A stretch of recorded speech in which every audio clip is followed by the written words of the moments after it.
Dahil bakunado ka, aba panalo yan! Sali na sa Bakunado Panalo Raffle. 3 million worth of cash prizes ang ipamimigay. Basta't bakunado ng COVID-19 vaccine, may chance kang manalo ng 1 million pesos sa grand draw at isa sa 100 winners sa monthly draw. How to join Bakunado Panalo? Step 1. Register for free. Text RESBACUNAREG, space name, /age, /address at isend sa 8933. Step 2.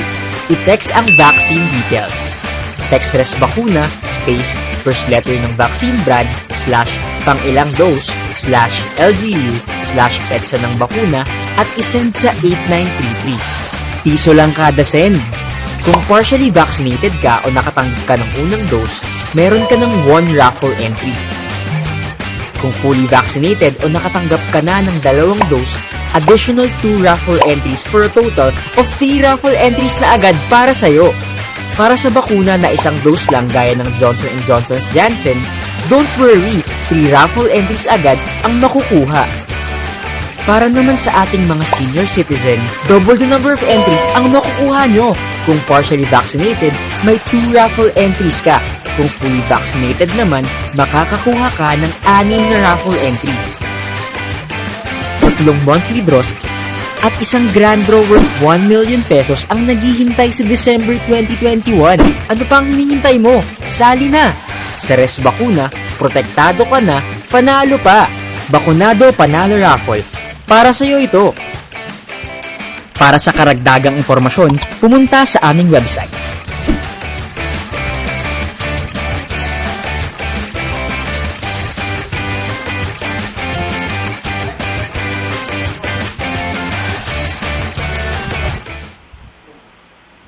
Isang malusog at COVID-free na araw mga Mimaropans. Muli na naman po tayong sumasahim papawid upang magbigay ng mga napapanahong balitang pangkalusugan. Welcome po muli sa ating DOH Mimaropa Hour, bida sa kwentuhang pangkalusugan. Ako si Liv Ivy Lane Villanueva mula sa Health Education and Promotion Unit ng DOH CHD Mimaropa. Ang inyong bidang kasangga sa tamang impormasyon tungo sa kaalamang pangkalusugan. Para po sa ating COVID-19 Regional Update, as of October 24, 2021, ang rehiyon ng Mimaropa ay nakapagtala ng 247 na bilang ng panibagong kaso ng COVID-19. Sa kabuuan, mayroon ng 2,247 na bilang ng aktibong kaso sa buong rehiyon. Samantala, ang kabuuang bilang ng lokal at imported na kaso ng COVID-19 na naitala sa ating rehiyon ay 29,640 at ang kabuuang bilang ng ating recovered cases ay 26,173. Narito naman ang pagkakahati-hati ng active COVID-19 cases per provinces. Sa Oriental Mindoro, mayroong 783, 269 sa Occidental Mindoro, 184 sa Marinduque, 273 sa Romblon, 447 sa Palawan, at 291 sa Puerto Princesa. Para sa karagdagang impormasyon, bisitahin ang ating official Facebook page, DOH CHD Mimaropa. Mimaropans, bago tayo magtungo sa ating talakayan ngayong araw, narito muna ang isang napakahalagang sorpresa para sa lahat. Nagpares-bakuna ka na ba? Kung oo, sumali na sa Bakunado Panalo Raffle. Basta't bakunado ng COVID-19 vaccine, may tsansa kang manalo ng 1 million pesos sa grand draw at isa sa 100 winners of cash prizes sa monthly draw. Ang National E-Raffle na ito ay bukas para sa lahat.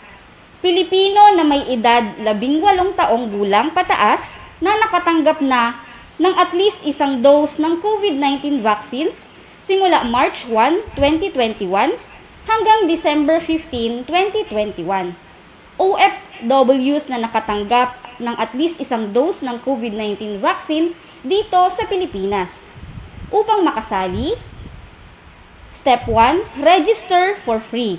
Text RESBACUNAREG space name / age address at isend sa 8933.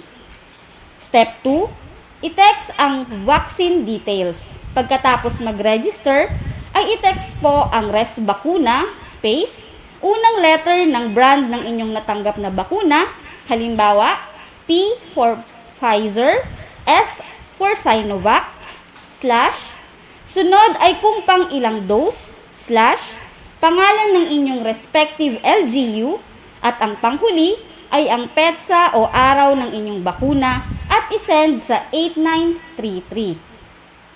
Ang first dose po is equivalent to 1 raffle entry po. Ngunit kung kayo naman po ay isang senior citizen, kayo po ay makakatanggap ng additional plus 1 raffle entry. Para naman po sa mga nagkaroon na ng second dose, ang mga fully vaccinated ay makakatanggap ng 2 raffle entries at additional 2 raffle entries para po sa mga senior citizens. At panghuli, kung kayo po ay nakatanggap ng J&J na vaccine, kayo po ay makakatanggap ng 3 raffle entries at additional 3 raffle entries naman po para sa mga senior citizens. Piso lang kada send mga kabida. At ngayong October at November, 5 ang may tsansang manalo ng 5,000 pesos para sa monthly draw. Sa raffle draw na gaganapin sa Disyembre, 10 naman ang maaaring manalo ng 100,000 pesos. Habang isa naman ay may tsansang mag-uwi ng 500,000 pesos at para sa grand draw, isa ang mag-uuwi ng 1 milyon. 3 monthly draws at isang grand draw of 1 million ang naghihintay sa December 2021. Kaya sali na mga Mimaropans. Ang proyektong ito ay hatid sa inyo ng Philippine Amusement and Gaming Corporation, Department of Health, National Task Force at Z Philippines. Para sa iba pang detalye, magtungo lamang sa official Facebook page ng Department of Health Philippines. Mga Mimaropans, ayon po sa ating datos pagdating sa ginagawang pagbabakuna sa ating rehiyon, mahigit 30% pa lamang ng ating mga lolo at lola na nagpabakuna kontra COVID-19. Sila po ay nakapaloob sa ating A2 priority group na siyang may pinakamataas na tsansa o risk sa pagkakaroon ng severe o critical na kaso ng COVID-19. Mga lolo at lola, batid namin na ang ilan sa inyo ay nakararamdam pa rin ng takot pagdating sa pagpapabakuna. Marahil lang iba ay marami pa ring mga katanungan tungkol sa bakuna. Nais po naming ipabatid na sa pagpapabakuna hangad po ng DOH na bigyan kayo ng karagdagang proteksyon laban sa COVID-19. Ang ating pong mga vaccination sites ay may itinilagang mga priority at fast lane para po mas mapabilis kayong mabakunahan. Bukod po diyan, ay mayroon din po tayong iniimplementang A2+1 kung saan maaaring magsama ang ating lolo at lola ng isang miyembro ng pamilya o kanyang tagapag-alaga upang mabigyan din ng bakuna para sa lubos na proteksyon. Kaya naman sa lahat ng ating mga lolo at lola, halina't rumes bakuna. Makipag-ugnayan po sa inyong LGU tungkol dito.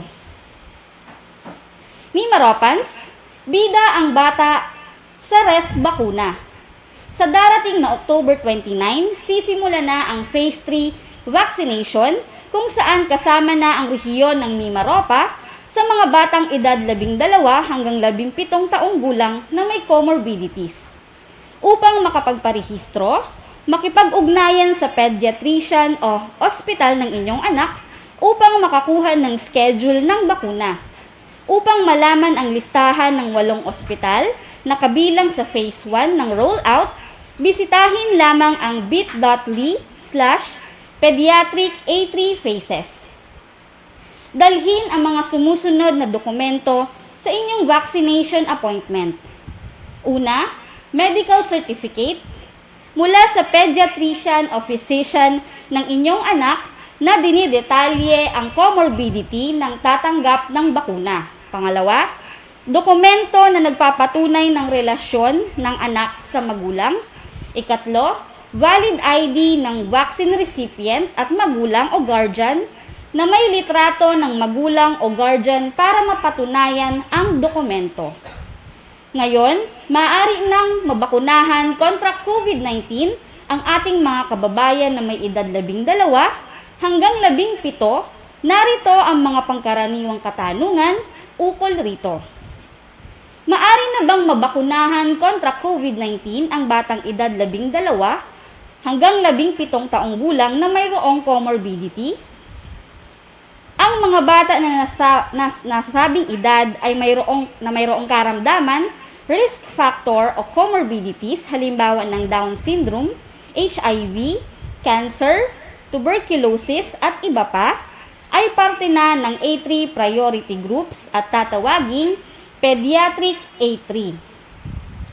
Anong mga bakuna ang maaaring ibigay sa pediatric population sa edad na 12 hanggang 17 taong gulang na may comorbidities?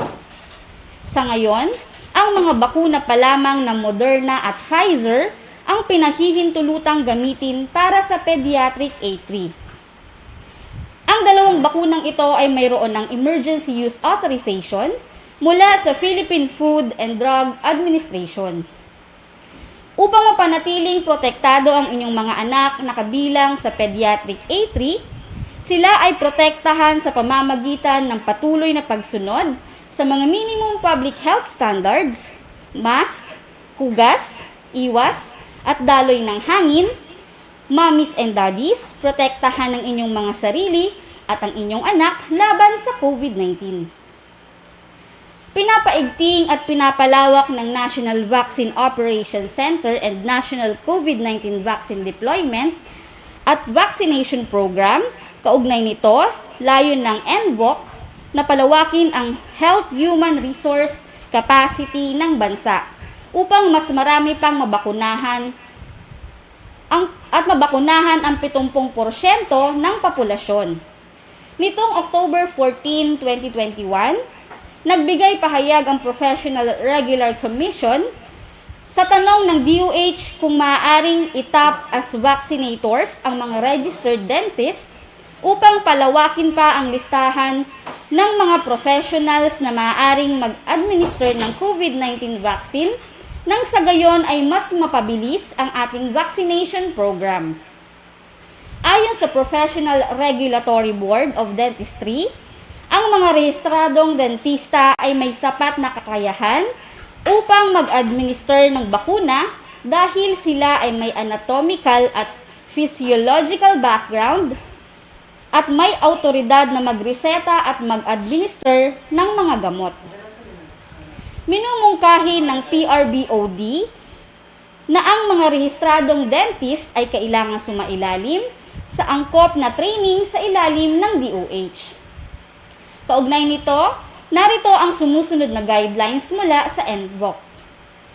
Una, maaaring magsilbi bilang vaccinators o volunteer ang mga registered dentist bilang bahagi ng local government unit. Ang mga rehistradong dentist ay kailangang sumailalim sa training sa pamamagitan ng DOH Academy. Pangatlo, ang mga rehistradong dentist na magbabakuna ay kailangang nasa ilalim ng pangangasiwa ng medical doctor na siyang namumuno sa Vaccination Implementing Unit o Vaccination Site. October 24 is #World Polio Day. Lahat tayo ay may responsibilidad para maprotektahan ang mga chikiting labang sa sakit na polio. Makakamit natin ng isang polio-free world kung tayo ay sama-samang kikilos upang masugpo ang nakakaparalisang sakit na ito. Alam niyo ba na noong nakaraang Setyembre 19, 2019, inanunsyo ng Pilipinas na ang polio outbreak pagkatapos ng halos 2 dekada ng pagiging polio-free. Ang sumunod noon ay isang matinding pagtugon sa outbreak na nangangailangan ng ilang round ng pagbabakuna. Ang ilan sa mga ito ay ginawa sa gitna ng COVID-19 pandemic. Noong June 2021, idiniklara tapos na ang polio outbreak sa Pilipinas. matapos ang 18 buwan na matagumpay na kampanya ng pagbabakuna. Ngunit patuloy ang banta ng polio habang may mga bata pang hindi nakukumpleto ang bakuna laban dito. Huwag nating sayangin ang ating mga tagumpay mula sa kampanya kontra polio. Siguraduhin nating kumpleto ang bakuna ng ating mga tsikiting upang matiyak na manatili silang protektado laban sa nakakaparalisang sakit na polio. Samantalang ngayong napag-uusapan na rin natin ang polio, alam nyo bang may paraan upang maiwasan ito? Mga mommy and daddy, alam nyo ba na dahil sa patuloy na pagbaba ng bilang ng mga batang nababakunahan o kulang ang bakuna, mataas ang banta na kumalat ang mga nakamamatay na sakit o vaccine-preventable diseases at maaaring makahawa sa inyong mga anak. Bakuna pa rin ang pinakamabisang paraan. Ligtas, epektibo, at libre ang mga ito. Walang batang dapat magdusa o mamatay dahil sa mga sakit na maiiwasan naman ng bakuna. Magkakaroon ng catch-up immunization para sa mga batang wala pang 2 taong gulang para makumpleto ang bakuna ni Chikiting. Simulan na ito ngayong Oktubre hanggang Disyembre. Isasabay na din ang community-based immunization para sa mga batang edad 6 hanggang 7 at 12 hanggang 13 taong gulang laban sa tigdas, rubella, tetanus at diphtheria. Abangan ang anunsyo ng mga health workers sa inyong lugar. Pabakunahan ng inyong mga anak para sa isang #healthier Mimaropa. Alam niyo ba na ang huling linggo ng Oktubre ay Food Safety Awareness Week? Mga Mimaropans, ang food safety ay ang kasiguraduhan na ang pagkain ay ligtas at hindi nagdudulot ng sakit mula sa paghahanda nito hanggang sa ito ay ating nang kainin. Upang mapanatiling malinis at ligtas ang ating mga kinakain, ugaliin lamang sundin ang mga sumusunod. Una, palagiang maghugas ng kamay. Ugaliing maghugas ng kamay bago humawak ng pagkain at kahit habang nagluluto. Linisin rin ang mga kagamitang panluto at ang inyong kusina. Ikalawa, ihiwalay ang mga hilaw at lutong pagkain. Ibukod ang mga karne mula sa ibang mga kasangkapan. Gumamit ng magkaibang mga kagamitan tulad ng kutsilyo para sa hilaw na pagkain at mga lutong pagkain. Ikatlo, lutuin ng mabuti ang mga pagkain. Siguraduhin na ang mga pagkain tulad ng karne ay naluto ng mabuti at ang bawat parte ay naabot ng init na may taas sa 70 degrees Celsius. Siguraduhin din na nasa tamang temperatura ang pagkain. Huwag hayaan na ang pagkain ay nakahain ng higit sa 2 oras. Ilagay sa ref ang mga tirang pagkain upang maiwasan ang pagkapanis.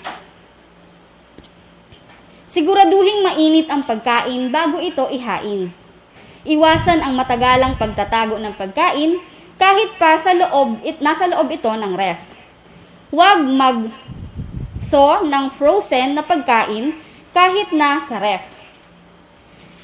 Ang panghuli, gumamit ng malinis na tubig at kasangkapan. Gumamit ng malinis na tubig at kasangkapan sa pagluluto. Piliin ng sariwang mga sangkap. Hugasan ang mga prutas at gulay ng mabuti. Huwag gumamit ng mga pagkaing lagpas na sa itinakdang petsa o expiration date. Mga bida, tandaan lagi, mula sa ating malinis na kamay, ligtas na pagkain sa hapag ang ating alay. Ngayong darating na October 26, ipinagdiriwang din natin ang World Psoriasis Day.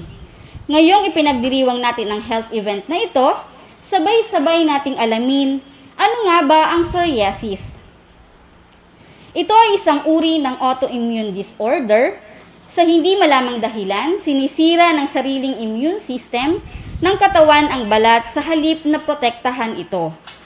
Isa sa mga senyales ng sakit na ito ay ang pagkakaroon ng pangangapal, pamamaga, pamumula, pangangati, at pangangaliskis ng balat na karaniwang natatagpuan sa anit, likod, mga siko, mga tuhod, at iba pang mga bahagi ng katawan. Ano-ano ang mga simptomas ng psoriasis?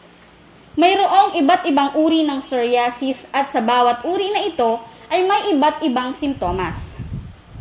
Ngunit para sa karaniwang kondisyon ng psoriasis, narito ang ilan sa mga simptomas. Una, nangangapal at namumulang patse sa balat na kadalasang nakikita sa siko at tuhod. Pangangaliskis at pamamalat ng bahagi ng balat na apektado. Pagsusugat ng balat na natuklapan, pagbibitak at pagkakaliskis ng anit, pangangati ng apektadong balat, at ang panghuli, pagtutuklap at pamumuti ng kuko. Ang mga simptomas na nararanasan ay maaring lumala dahil sa sumusunod: malamig na temperatura, stress, at tuyong klima. Paano naman pangangalagaan ang taong nakararanas ng kondisyong ito? Ipaunawa sa kanila na ang kondisyon ay kayang maibsan at hindi sila nag-iisa sa pagharap ng sakit na ito. Ipagamot lang natin sila sa isang mapapagkatiwalaang dermatologist na kayang maibsan ang psoriasis. Ang simpleng lunas gaya ng pagligo sa maligamgam na tubig o pagpahid ng moisturizer sa balat ay makatutulong upang maibsan ang pamamaga ng balat. At ang panghuli, ipaliwanag natin sa kanila na walang dapat ikahiya sa pagkakaroon nito at hindi nakakahawa ang kanilang kondisyon sa balat. Ngayon ay dumako naman po tayo sa ating isa pang segment na #CheckTheFacts. Sa punto pong ito, atin pong tatalakayin ang mga fake news na kumakalat tungkol sa COVID-19 at atin po itong papabulaanan. Dahil sa panahon ng pandemya, hindi lamang ang COVID-19 ang ating dapat iwasan, kundi maging ang infodemic o ang pagkalat ng fake news dahil bida ang may alam ng tamang impormasyon. Para sa ating unang #CheckTheFacts, ang kumakalat na video ukol sa mRNA vaccine. Maropans, ito ang fact. Ang mRNA COVID-19 vaccines ay ligtas, epektibo at nabigyan ng Emergency Use Authorization o EUA ng ating Philippine Food and Drug Administration. Ang mRNA COVID-19 vaccine ay tinuturuan ng ating katawan na gumawa ng antibodies upang palakasin ang ating resistensya laban sa COVID-19. Hindi babaguhin ng mRNA vaccine ng ating genetic code o DNA. Pangalawa, ukol sa kumakalat na mensahe na di umano'y ang COVID-19 ay isang scam at hindi totoong sakit. Maropans, ito ang fact. Ang COVID-19 ay idiniklara ng World Health Organization o WHO bilang isang global pandemic. Ito ay nakahahawa at nagdudulot ng malubhang sakit na naging sanhi ng pagkamatay ng higit 3 milyong tao sa buong mundo. Hindi naglalaman ng magnets, microchips at trackers ang mga bakuna. Ang pagsusuot ng face mask ay epektibo sa pagpigil na hindi mahawa ng COVID-19 ng hanggang 85%. Hindi nakakasuffocate ang pagsusuot ng mask. Hindi nito maaantala ang daloy ng oxygen sa ating baga. Bilang kasangga ng mga bida, ugaliin nating alamin ang tamang impormasyon mula sa lehitimo at may kredibilidad lamang na sources. Ugaliin nating mag-fact check, #ResBakuna, kasangga ng mga bida, sama-sama tayo sa Bida Vaccination. Ngayong napag-uusapan na rin po natin ang bakuna kontra COVID-19, ang inyong alinlangan ay aming tutugunan at bibigyang kasagutan. Para sa pangkaraniwang agam-agam, minadali ang paggawa ng bakuna. Nais din namin bigyan diin na walang nilaktawang proseso sa paggawa ng bakuna. Bagkus, ito ay masusing sinuri at siniguradong ligtas para sa lahat. Bago pa man nagkaroon ng pandemya, ilang dekada ng pinag-aralan ng mga eksperto ang mga coronavirus na kinabibilangan ng SARS-CoV-2 na nagdudulot ng COVID-19 at mga teknolohiyang ginagamit sa paggawa ng bakuna. kinakailangan makahanap ng agarang solusyon para mapabagal kung hindi man matigil ang pagkalat ng COVID-19 na dahilan ng pagkamatay ng maraming tao. Kung kaya't may mga prosesong binigyang prioridad para mapabilis ang paggawa ng bakuna. Nagkaroon ng malawakang kooperasyon ang mga eksperto sa buong mundo para mabilis na matugunan ang pandemyang ito. Maraming pondo ang nakalap mula sa pampubliko at pribadong sektor na siyang nagbigay daan para maisagawa ang malawakang vaccine trials at masigurong epektibo ang bakuna. O ayan, Mima Ropans, ikaw ba ay may agam-agam, alinlangan, o anumang katanungan ukol sa bakuna kontra COVID-19? Huwag mag-alala dahil nandito kami upang bigyang linaw ang inyong mga agam-agam. Para sa iba pang impormasyon, bisitahin lamang ang official Facebook ng Department of Health Philippines at DOH-CHD Mimaropa. Ngayong panahon ng pandemya, batid namin na ang sitwasyon ng ating kasalukuyang hinaharap ngayon ay labis na naging epekto sa ating mental health. At dahil we care for you, hatid namin sa inyo ang isang #brain break tip. Make it a habit na kumustahin ang isa't isa. Malaking tulong ang pakikipag-usap sa pamilya, kaibigan, katrabaho, o isang mental health professional kung kinakailangan. Magtulungan tayo para sa mental health ng bawat isa. Ikaw ba ay may kakilala na nangangailangan ng mental health professional? Abot kamay ang tulong. Tumawag lang sa hotline ng National Center for Mental Health 1553 7989 8727 o 0917-899-8727. #care for yourself, care for others for a #healthier Mimaropa. Ngayon ay dumako naman po tayo sa mahalagang anunsyo mula sa ating lokal na pamahalaan. Patuloy pa din po ang ginagawang pagbabakuna ng ating mga LGU at nitong October 25, 2021, dumating ang karagdagang 1,000 vials ng COVID-19 vaccine na Moderna. Para naman po sa ating mga vaccination schedules, Sagasan, October 27 to 29, Moderna vaccine, Sagasan RHU. Sa Mugpog naman po, October 27 to 28, Moderna vaccine sa Mugpog Covered Court. At araw-araw naman po ang pagbabakuna na ginagawa sa Buena Vista RHU. Para sa iba pang mahalagang impormasyon at detalye tungkol sa mga ginagawa nating pagbabakuna laban sa COVID-19, manatili lamang kung nakatutok sa inyong mga munisipyo o sa inyong lokal na pamahalaan. Ngayong unti-unti nang nagbubukas ang ekonomiya, kailangan pa rin ng iba yung pag-iingat laban sa COVID-19. Ayon sa mga eksperto, kailangang iwasan ang 3 C. Ito ay ang closed spaces, o mga lugar na sarado at walang maayos na daloy ng hangin, crowded places o lugar na maraming tao sa paligid, at closed contact settings kung saan kailangan ng malapitang interaksyon sa ibang tao. Mas mataas ang panganib na magkaroon ng hawahan ng COVID-19 kung ang 3 ito ay present sa iyong gawain. Piliing maging ligtas sa COVID-19 sa lahat ng bagay at umiwas sa 3 C's na closed spaces, crowded places, at closed contact settings. Kung ikaw naman ay nakararanas ng COVID-19 symptoms tulad ng sipon, ubo, lagnat at iba pa, huwag na hayaang lumala at kumalat ang iyong sakit. Agad na mag-isolate at makipag-ugnayan sa inyong doktor. Kaya naman ay tumawag sa Barangay Health Emergency Response Teams para sa tamang atensyong medikal. Alamin ang hotlines ng inyong LGU na maaari ninyong tawagan kung sakaling kayo ay mangangailangan ng tulong medikal. Sa unang simptomas ng COVID-19, mag-isolate at agad na makipag-ugnayan sa inyong mga BHERTs.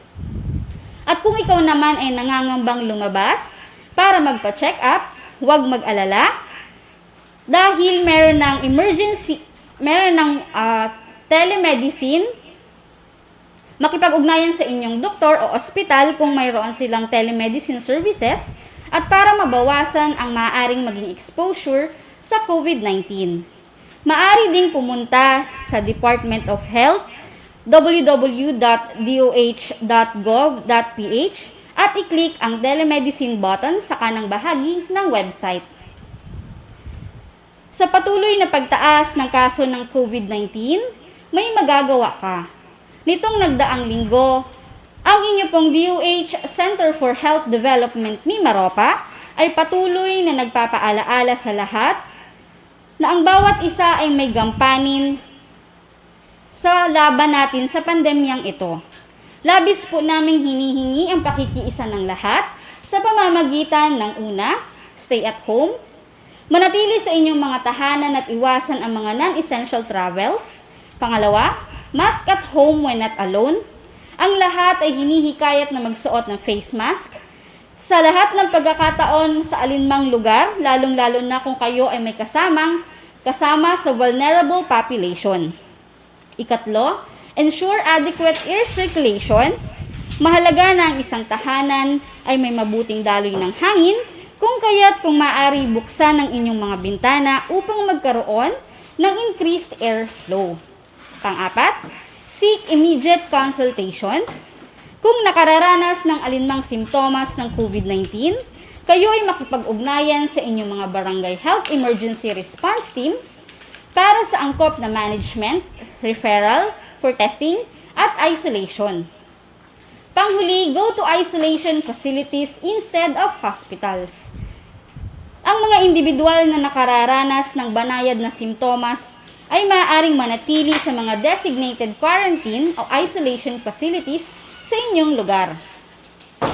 Habang isinasabuhay natin ang new normal, huwag tayong maging kampante dahil ang virus na COVID-19 ay tila baga laging nagbabantay at handang umatake sa mga individual na walang sapat na proteksyon. Sa banta ng pagkalat ng mga new variants ng virus, mas pag-igtingin natin ang mahigpit na pagsunod at paggawa ng ating mga minimum public health standards. Hindi lamang ang inyong sarili ang inyong pinoproteksyonan, kundi pati ang miyembro ng inyong mga pamilya. Tandaan ngayong panahon ng pandemya, together we can be the solution plus sa COVID-19. Alamin at isagawa lamang ang bida. B. Bawalang-walang face mask at face shield. I. Isanitize ang mga kamay at umiwas sa mga kulob na lugar. D. Dumistansya ng 1 metro at limitahan ang pisikal na interaction sa iba. A. Alamin ang tamang impormasyon. At ang panghuli, suportahan ang FDA-approved na bakuna. #ResBakuna kasangga ng mga bida. Sama-sama tayo sa Bida Vaccination. Sa pagsasagawa ng ating mga minimum public health standards, ay ginagawa mo ang iyong parte sa pagsugpo ng pandemyang ito. Kung kayo po ay may mga karagdagang katanungan at suhestyon, may nais ibahaging impormasyon ukol sa inyong kalusugan, bukas po ang aming tanggapan at maaari po kayong magpadala ng mensahe sa aming official Facebook account, DOH-CHD Mimaropa at Pidoho Marinduque. Munting paalaala, maging ligtas at samahan ng mataimtim na panalangin na sama-sama nating malalagpasan lahat ng dagok na ito. Ito pong muli ang inyong lingkod, Liv Ivy Lane Villanueva mula sa Health Education and Promotion Unit. Maraming salamat po and stay safe everyone.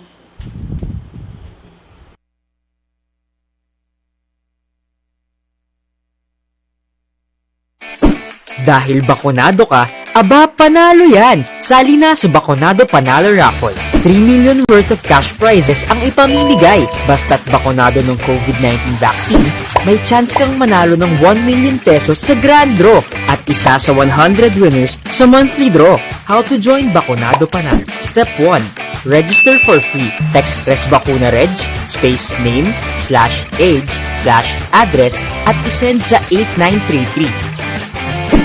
Step 2. I-text ang vaccine details. Text ResBakuna, space, first letter ng vaccine brand, /pangilang dose, /LGU, /petsa ng bakuna, at isend sa 8933. Piso lang kada send. Kung partially vaccinated ka o nakatanggap ka ng unang dose, meron ka ng 1 raffle entry. Kung fully vaccinated o nakatanggap ka na ng 2 dose, additional 2 raffle entries for a total of 3 raffle entries na agad para sa'yo. Para sa bakuna na 1 dose lang gaya ng Johnson & Johnson's Janssen, don't worry, 3 raffle entries agad ang makukuha. Para naman sa ating mga senior citizen, double the number of entries ang makukuha nyo. Kung partially vaccinated, may 2 raffle entries ka. Kung fully vaccinated naman, makakakuha ka ng 6 na raffle entries. 3 monthly draws at 1 grand draw worth 1 million pesos ang naghihintay sa December 2021. Ano pang hinihintay mo? Sali na! Sa Res Bakuna, protektado ka na, panalo pa! Bakunado Panalo Raffle. Para sa'yo ito. Para sa karagdagang impormasyon, pumunta sa aming website